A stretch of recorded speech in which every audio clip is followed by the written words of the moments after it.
Hello, folks. Thanks for listening to our podcast. As you know, if you've listened for a while, we do these rapid updates, kind of a shorter version of the podcast, usually some newsy item or health-related thing that's in the headlines.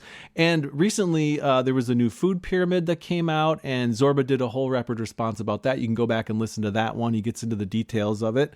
But we wanted to talk about now how this food pyramid might affect school lunches. Right. And this is not a small issue. This is a big issue because districts receive federal funding for school meals. I mean, they have to follow the rules from the Department of Agriculture, and the rules are changing. Okay. So in other words, the food pyramid may not affect you at home. You may read it and look at it, but it definitely affects school lunches. And I think it affects it in a good way, but it's not that easy. So for instance, a lot of school lunches have highly processed, ready-to-eat foods that contain added sugars and salt. Think mac and cheese, pizza, French fries, individually wrapped peanut butter and jelly sandwiches, you know, the stuff that's easy to do. Right. And if you look at a lot of schools were built more than 40 years ago, and they were built to basically reheat food.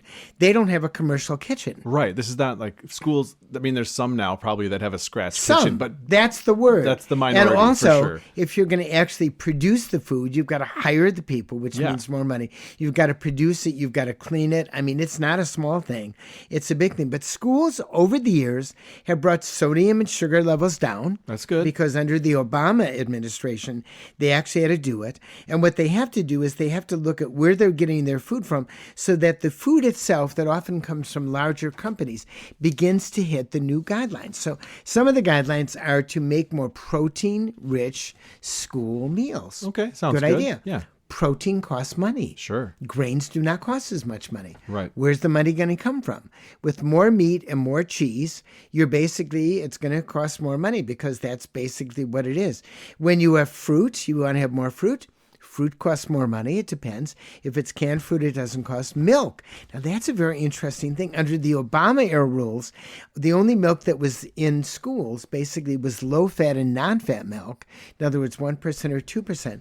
But the new food pyramid emphasizes whole milk, which I actually think is a good idea because I think whole milk will attenuate appetite.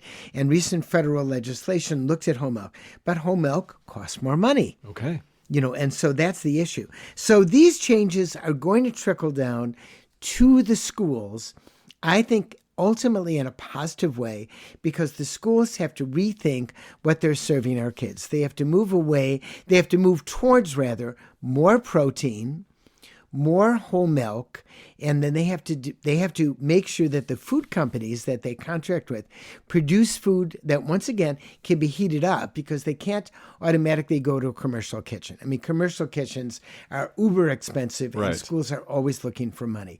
But the new food pyramid is going to affect our children, I think, on the whole, in a positive way. That's good. This all sounds great. All of it sounds great to me.